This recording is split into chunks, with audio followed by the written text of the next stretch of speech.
नमस्कार विद्यार्थी मित्रांनो, आज आपण इयत्ता 10वी मॅथमॅटिक्स पार्ट 2 मधील व्हिडिओ क्रमांक 6 पाहतोय आणि आजच्या कंटेंटचं नाव आहे theorem of areas of similar triangles. तर सिमिलॅरिटी या टॉपिकमधलं हे शेवटचं कंटेंट आहे आणि याच्यावर आधारित आपण एक्सरसाइज किंवा प्रॅक्टिस सेट 1.4 पाहणार आहे। तर आपण सुरू करतोय the theorem of areas of similar triangle. याचाच अर्थ काय, दोन ट्रायंगल जर सिमिलर असतील तर काय होतं, पहा काय थेरम आहे। When two triangles are similar, दोन ट्रायंगल सिमिलर आहेत तेव्हा the ratios of areas of those triangles, तेव्हा त्यांचा जो रेशो आहे तो कसा असतो, equal to the ratios of squares of their corresponding sides. Ratios मध्येच आहे, कसं आहे, स्क्वेअर मध्ये आहे। तर पाहू शकता two figures are there, triangle A B C and second one triangle is P Q R. तर पहा गिव्हन काय दिलेलं आहे मित्रांनो, गिव्हन जे आहे ते स्टेटमेंट मधलंच असतं। काय आहे, टू ट्रायंगल्स आर सिमिलर म्हटलेलं आहे, म्हणून काय लिहिलं आपण, triangle A B C similar triangle P Q R. आणि त्याच वेळी एडी बी सी ला परपेंडिक्युलर आहे, पीएस क्यू आर ला परपेंडिक्युलर आहे। This is the given. What we are going to prove, आपल्याला काय प्रूव्ह करायचं आहे, see here areas of their ratios, area of triangles ratio बघा, area of triangle ABC upon area of triangle P Q R is equal to ratios of square of their corresponding sides. Ratios मध्ये आहे, corresponding sides मध्ये। तर A B upon P Q हा एक ratio आहे, पण त्याचं स्क्वेअर येणार आहे। So A B square upon P Q square is equal to B C square upon Q R square is equal to A C square upon P R square. This is we are going to prove here, हे आपल्याला तर prove करायचं आहे। त्यासाठी पहा आपण सगळं adjustment केलेल्या जागेअभावी गिव्हन टू प्रूव्ह एका साईडला घेतलेला आहे। आपण आता प्रूफ कडे जातोय। व्हॉट इज एक्झॅक्टली प्रूफ, अतिशय सोपा प्रूफ आहे, नीट लक्षपूर्वक तुम्ही पहा। तर प्रूफ पाहत असताना पहा काय आहे, फर्स्ट ऑफ ऑल सुरुवातीला आपण सिमिलॅरिटी पाहत होतो तेव्हा आपण प्रॉपर्टीज ऑफ ट्रायंगल्स पाहिलं होतं। काय होतं, if area of triangle ABC upon area of triangle P Q R जर असेल तर त्यांचा रेशो कसा असतो, product of their base into height. त्यांचा रेशो जो असतो त्यांचा गुणाकार कशाच्या रूपामध्ये असतो, त्यांचा हाईट आणि बेसच्या रूपामध्ये असतो। इथं सुद्धा तसंच लिहिलेलं आहे, AD is the height, BC is the base, AD into BC upon P S into Q R. Second ट्रायंगलचं P S into Q R आपण त्याला सेपरेट करूया, ratio AD upon P S into BC upon Q R असा आपण separate ratio केला। This is number 1, this is called property of ratios of triangle. सुरुवातीलाच आपण पाहिलं होतं सिमिलॅरिटी पाहत असताना। आफ्टर देन पहा आपण इथे ट्रायंगल्सचा रंग बदललेला आहे, याचा अर्थ आपण these two triangles we are going to choose. कुठले दोन ट्रायंगल चूज करतोय आपण, triangles are A B D आणि second one is P Q S. पहा त्यांचा रंग सुद्धा वेगळा आहे। काय प्रूव्ह करायचं आहे, these triangles are similar or not, हे ट्रायंगल सिमिलर आहेत का हे आपल्याला पाहायचं आहे। तर पहा त्यासाठी अँगल बी आणि अँगल क्यू कॉन्ग्रुएंट आहेत, इज इक्वल टू का, ऑलरेडीच आपण म्हणलं होतं ABC similar P Q R. जेव्हा दोन ट्रायंगल्स सिमिलर असतात तेव्हा त्यांचे करस्पॉन्डिंग सगळे अँगल कॉन्ग्रुएंट असतात अकॉर्डिंग टू दॅट प्रॉपर्टी। इथे एबीडी आणि पी क्यू एस मध्ये बी आणि क्यू हे कॉन्ग्रुएंट आहेत given. At the same time also तुम्ही पाहू शकता इथे अजून एक ए डी बी कॉन्ग्रुएंट किंवा is equal to P S Q 90 आहे। परपेंडिक्युलर टाकल्यामुळे दोन्ही अँगल्सचे माप 90 आहेत म्हणून इच 90। पहा ए टेस्ट आपण पाहिलं मागच्या व्हिडिओमध्ये। In two triangles two angles corresponding angles are congruent, जर त्याचे दोन कुठलेही अँगल्स कॉन्ग्रुएंट असतील तर ते सिमिलर असतात according to that property, that is called A taste.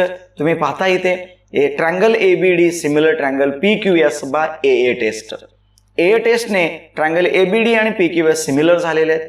जेव्हा दोन ट्रायंगल सिमिलर होणार आहेत तेव्हा त्यांचे करस्पॉन्डिंग साइड्स आपल्याला लिहिणार आहे। तर पहा एडी अपॉन पी एस, आता इथे आपण बीडी लिहिलेलं नाही किंवा क्यूएस लिहिलेलं नाही, त्याची गरज नाहीये।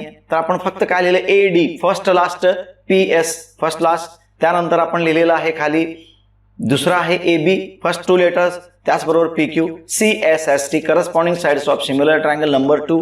1 आणि 2 तुम्ही नीट चेक करा, तुम्ही 1 आणि 2 पाहिल्यानंतर काय लक्षात येतं? आता तिसऱ्याकडे जातोय आपण. फुल ट्रँगल्स तुम्ही पाहता, इथं रंग सुद्धा बदललेला आहे, ग्रीन झालेला आहे. ट्रँगल ABC आणि ट्रँगल PQR होल ट्रँगल आपण चूज केलेला आहे. These are already similar given. सुरुवातीलाच आपण सांगितलं होतं की दोन्ही ट्रँगल सिमिलर आहेत. When two triangles are similar, again we write the corresponding sides. आता ह्याचे corresponding sides लिहितोय आपण, 3 न लिहिता 2च लिहिणार आहे. पहा, BC अपॉन QR जर घेतलं तर AB अपॉन PQ होतं. दिस इज नंबर 3 CHST. आता आपल्याला 1, 2 आणि 3 चेक करायचं आहे. 2 आणि 3 तुम्ही नीट पहा.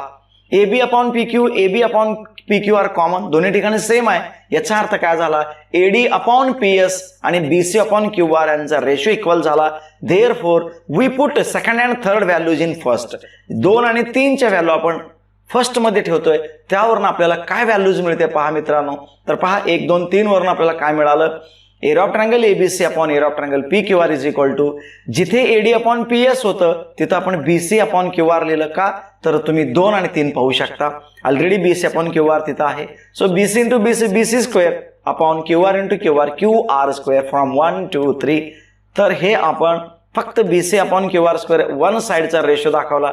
याचप्रमाणे आपल्याला याच ट्रँगलमध्ये परपेंडिक्युलर बदलावं लागेल. जसं AD परपेंडिक्युलर PS केलं तसं तुम्हाला B वेगळा परपेंडिक्युलर घ्यायचा, B पासून परपेंडिक्युलर SO टाकावं लागेल, Q पासून वेगळा परपेंडिक्युलर टाकावं लागेल, तेव्हा तुम्हाला दुसरा रेशो मिळतो. अशा रीतीने तिन्ही रेशो आपल्याला प्रूव्ह करता येतात. पण एवढं लिहिलं तरी सफिशियंट आहे. So we can also prove that area of triangle ABC upon PQR is equal to AB square upon PQ square is equal to BC square upon QR square is equal to AC square upon PR square. We can prove that very easily.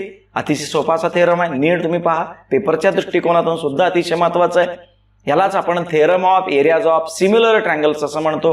तर याच थेरमवर आधारित आपण आता काही उदाहरणे पाहणार आहोत practice set 1.4 मध्ये. तर चला मित्रांनो, आपण पाहतोय पहिलं जे आहे अतिशय सोपा 2 मार्काचा प्रश्न आहे.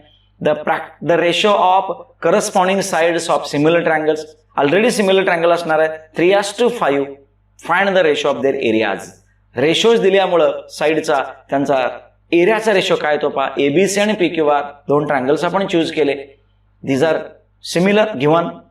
जेव्हा सिमिलर असतात according to areas of similar triangle त्यांचा स्क्वेअरचा रेशो येतो. पहा, AB upon PQ is equal to BC upon QR is equal to AC upon PR. 3:5 ratio आहे, तो सुद्धा त्यांनी दिलेला आहे. मग आता ABC सिमिलर PQR आहे म्हणजे त्यांचा एरियाचा रेशो कसा आहे तो पहा. Area of triangle ABC upon area of triangle PQR is equal to AB square upon PQ square is equal to BC square upon QR square is equal to AC square upon PR square. असं कुठलंही एक ratio आपण लिहू शकतो. Properties by areas of similar triangles. तर आपण इथं value put करूया. AB अपॉन PQ ची व्हॅल्यू 3/5 आहे. आपण ते पुट केल्यानंतर 3 स्क्वेअर अपॉन 5 स्क्वेअर होतो. 3 चा square 9, 5 square is 25. So area of triangle ABC upon PQR is equal to 9 upon 25 is the answer. Very simple one. तर दुसऱ्या एक्झाम्पल कडे आपण जातोय आता. सी हिअर ऍक्टिव्हिटी बेस्ड आहे, फक्त आपल्याला फिल इन द ब्लँक्स लिहायचे आहेत. Area of triangle ABC upon area of triangle PQR is equal to AB square दिलेला आहे. 3 आपल्याला बॉक्स भरायचे आहेत. दोन्ही ट्रँगल सिमिलर असतील तर त्यांचा रेशो लिहितोय. तर अतिशय सोपा असल्यामुळं डायरेक्टली आपण सुरू करतोय. AB स्क्वेअर अपॉन काय येणार आहे, PQ स्क्वेअर येणार आहे सेकंड ब्रॅकेटमध्ये. तर तो ब्रॅकेट लिहिल्यानंतर अजून 2 ब्रॅकेट शिल्लक आहेत. 2 स्क्वेअर अपॉन 3 स्क्वेअरचे फक्त आपल्याला स्क्वेअर करायचे आहेत. 2 चा स्क्वेअर 4 येणार आहे, 3 चा स्क्वेअर 9 येणार आहे. The answer is 4/9. It is a very simple example आणि हे 2 मार्काला विचारला जातो क्वेश्चन नंबर 2A मध्ये. तर मित्रांनो, अशा पद्धतीचे उदाहरण प्रॅक्टिस करा. आपण जातोय move toward the third example. तिसऱ्या एक्झाम्पलकडे आपण जातोय. पहा, triangle LMN similar triangle PQR. दरवेळी आपल्याला या प्रॅक्टिस सेटमध्ये 2 ट्रँगल सिमिलर देणारच. तर एक रेशो दिलेला आहे त्यांनी. 9 into area of triangle PQR is equal to 16 into area of triangle LMN. If QR is equal to 20 find MN. परत तीच प्रॉपर्टी एरियाज ऑफ सिमिलर ट्रँगलच वापरणार आहे. तर नीट लक्ष देऊन पाहू शकतात. Again triangle LMN similar triangle PQR given. मग आपण लगेच रेशो लिहितोय. Therefore area of triangle LMN upon area of triangle PQR is equal to MN square upon QR square. Number 1 areas of similar triangle. 3 ratio असतात, पण जी विचारलेला आहे question मध्ये ते एकच रेशो लिहिला तरी सफिशियंट आहे. MN काढायचा आहे, QR दिलेला आहे. So just we write 1 ratio. After then we put the value. आता इथं गिव्हन काय दिलेलं आहे पाहून एक. 9 into area of triangle PQR is equal to 16 into area of triangle LMN. म्हणजे एरियाज दिलेला आहे रेशो, तो आपण मॉडिफाय करूया. LMN आपल्याला न्यूमरेटर मध्ये हवाय. सो LMN तिथंच ठेवला, PQRला डिनॉमिनेटरला घेतला तर 16 इकडे येतं. So area of triangle LMN upon area of triangle PQR is equal to 9/16 येणार आहे. It is given from 1 and 2. पहा, दोन रेशोज आहेत, एरिया ऑफ ट्रायंगल LMNचेच रेशोज आहेत. तर याच्यावरून आपल्याला काय व्हेरीफाय करता येतं, MN² अपॉन QR स्क्वेअरची व्हॅल्यू 9/16 आहे. आपण 1 आणि 2 वर लिहू शकतो. So MN² upon QR square is equal to 9/16. आपण त्याला स्क्वेअर रूट करूया, टेकिंग स्क्वेअर रूट. तर MN अपॉन QR काय येणार आहे, 9चा स्क्वेअर रूट 3, 16चा square root 4, 9/4. And we know the value of QR. Put value of QR ची व्हॅल्यू आपण 20 ठेवलं. MN upon 20 is equal to 3/4. Take cross multiplication. आपण क्रॉस मल्टिप्लिकेशन करतोय. पहा, MN इज इक्वल टू 20 × 3 60 येतं, 60/4. 60ला 4 ने भागा, 15 4 जा. So MN is equal to 15 unit. तर 15 युनिट हे उत्तर येत आहे. अशा पद्धतीचे उदाहरण तुम्ही सहज सोडू शकता. नेक्स्ट एक्झाम्पलकडे आपण जातोय. पहा मित्रांनो, व्हेरी इम्पॉर्टंट एक्झाम्पल हिअर. तर पहा, ऍक्टिव्हिटी बेस्ड आहे, परंतु आपण ऍक्टिव्हिटी बेस्ड न करता आपण सगळं व्यवस्थित सोडवलेलं आहे. पहा, segment PQ parallel segment DE parallel आहे. Area of triangle PQF is given 20 unit. PF is equal to 2DP दिलेला आहे. तर आपल्याला एरिया ऑफ क्वाड्रिलॅटरल DPQE ची व्हॅल्यू काढायची आहे, completely with the help of activity based. तर पहा, काय करता येतं आपल्याला सुरुवातीला. See here, first of all given जे दिलेलं ते लिहितोय. Area of triangle PQF 20 units, PF is equal to 2DF. Let's assume DP is equal to X. DP ची व्हॅल्यू आपण X अज्युम करूया. DP जर X असेल, त्याचं डबल कोण आहे, PF आहे. तर PF ची व्हॅल्यू काय होणार आहे, 2PF. ते सुद्धा लिहिलेलं आहे आपण. आता इथं DF ची टोटल व्हॅल्यू काढूया आपण. DF मीन्स पहा, DP प्लस PF आहे. तुम्ही आकृती नीट पहा, DP plus PF. DP is X, PF is 2X. X plus 2X total किती होणार आहे, DF 3X ही व्हॅल्यू आपल्याला येणार आहे.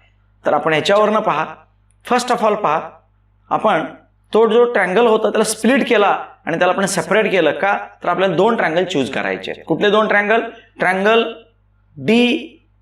Triangle FDE and triangle FPQ. हे दोन ट्रँगल आपण सेपरेट केलं. तर तुम्हाला माहिती आहे गिव्हन मध्ये काय दिलेलं आहे, PQ पॅरलल DE दिलेलं आहे.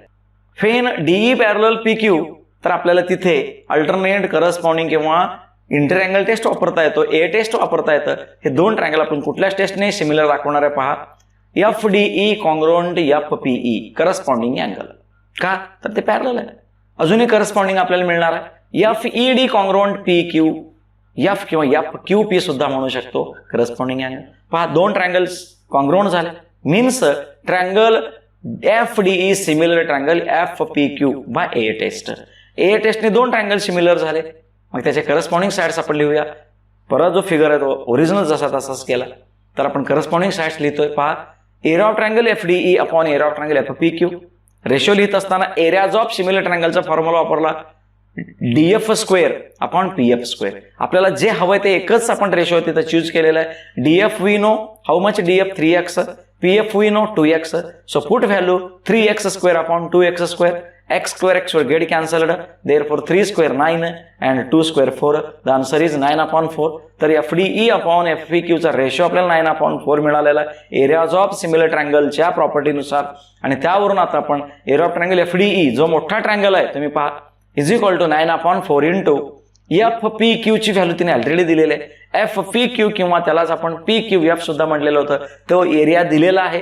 जो छोटा ट्रँगल तुम्हाला दिसतोय FPQ त्याची व्हॅल्यू 20 आहे. सो 4 × 20, 4 ने 20 ला डिवाइड करा, 4 5 जा येतो, 5 जा 20. सो 9 × 5 45. याचा अर्थ काय, टोटल जो तुम्हाला टोटल ट्रँगल दिसतोय मोठा ट्रँगल FDE त्याचा एरिया किती आहे, 45 आहे.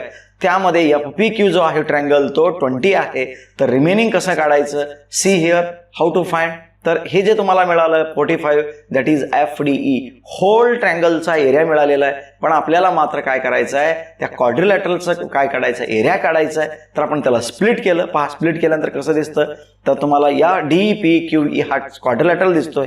तर तो जर काढायचा असेल तर होल ट्रँगल जो मोठा ट्रँगल आहे कोणता, FDE, त्याच्यातून तुम्हाला छोटा ट्रँगल FPQ वजा करायचा आहे. We have to subtract. We know value 45 that is 20. 45 मधून 20 सबस्ट्रॅक्ट केला, the answer is 25. Therefore, area of quadrilateral DPQ is equal to 25 unit. तर अशा रीतीने आपल्याला ॲक्टिव्हिटी बेस्ड उदाहरण होतं, अतिशय सोपा होता.